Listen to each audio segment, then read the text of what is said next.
A beautiful death is the reflection of a life well lived. Question: is it possible for us to choose what could be called a beautiful death? Or is no kind of death truly beautiful? I'm curious. Answer: it's not about choosing beauty. If you lived well, then you will go beautifully. Your life ultimately determines your end. If you've lived rightly and well, then you'll pass on beautifully. But if you've lived with attachment and greed, you'll die disgracefully. So a beautiful death is determined by how you've lived your life. That's how it works. Why? If you've lived wrongly, then you have to repay that somehow, even if that means becoming a lesson for others. That's why you might have to die in a strange or painful way. So when someone passes away peacefully, without causing too much trouble for others, it means they lived without greed, with a pure heart, and did all they could within their circumstances. That person gave their best. If your environment didn't allow for more, it's not about doing the impossible. Living rightly means doing your best within your own environment. That is the proper way to live. If someone has lower capacity, and we expect them to live like someone with high capacity, is that realistic? That's wanting the impossible. The best life is one where you find the best way within your limits, and live joyfully and meaningfully. Then when it's your time, you can go properly, beautifully. Even if you haven't lived well, or even if you're bedridden, once you understand this, you can still go beautifully, as long as you don't blame others, harbor resentment, or appear disgraceful. If you go while reflecting on yourself, that's also beautiful. If you are in a state of reflection, the pain feels less. But when you desperately try to avoid the pain, it actually gets worse. That's when it becomes unbearable. Why? Because you see, handcuffs tighten when you struggle against them. To use an analogy, the physical body is like a handcuff placed on your soul. The body is a very useful tool, but for the soul, it's like a shackle. If you use it well, it becomes a valuable tool. But if you misuse it, it starts to oppress and tighten around you. The body is a funny thing. Why is it that this body is shackled onto us like handcuffs? Because you are a divine being. If your reins were completely loosened, things could go terribly wrong. In less than 100 years, everything could collapse. If you acted completely on your own whim, it would be chaos. So it's like each of us has been fitted with a personal handcuff, a kind of identification tag, and when you don't behave, the handcuff tightens. When it tightens, your soul cries out, "Please loosen it."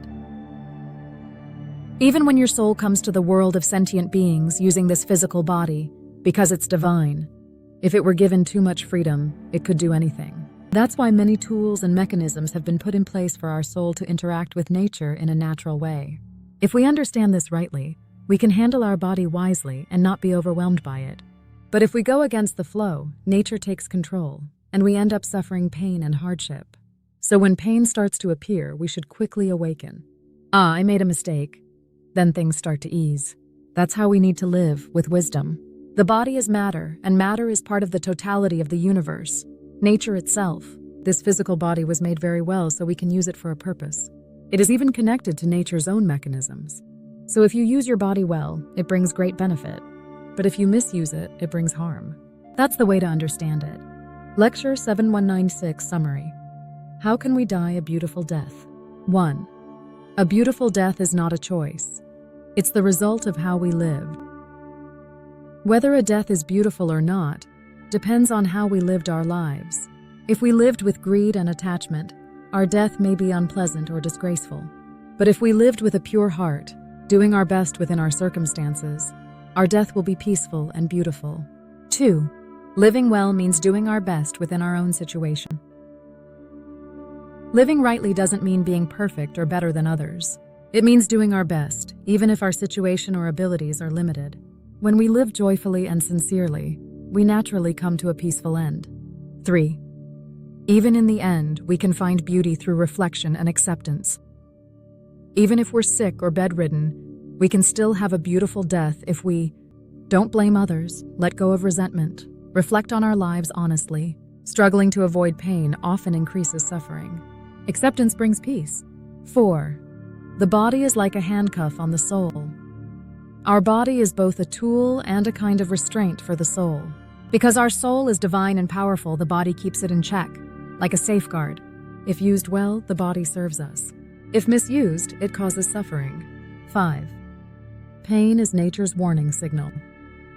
Physical or emotional pain is often a sign that we need to change something.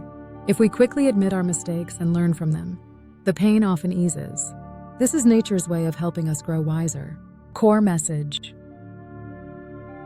If you want a beautiful death, live this moment rightly.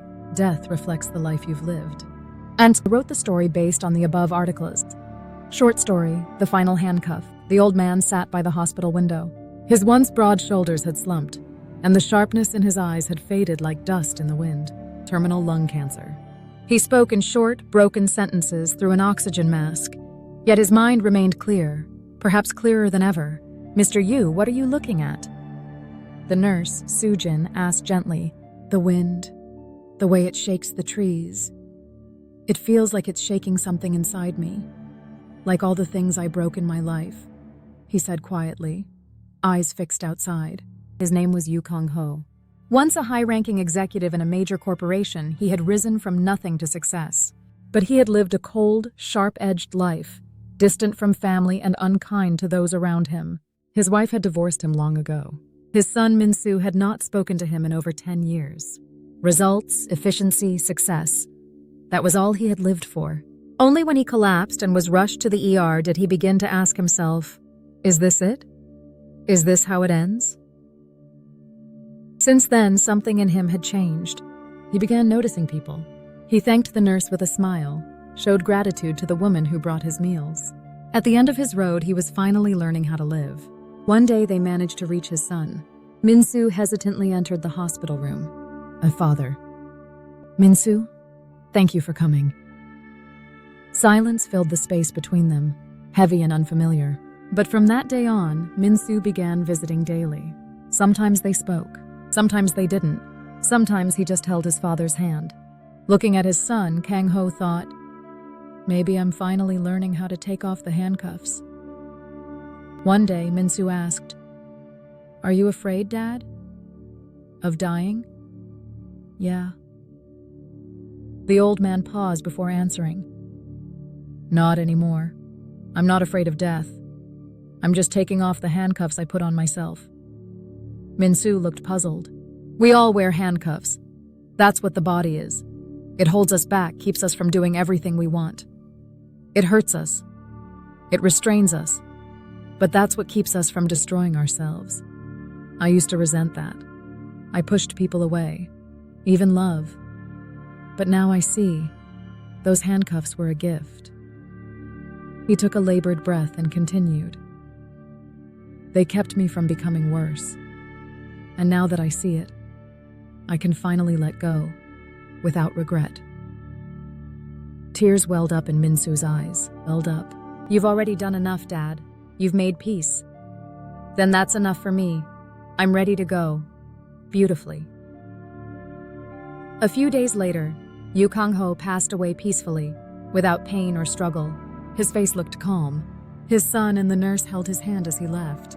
Outside the window, the trees swayed gently in the wind, as if saying goodbye. Author's note.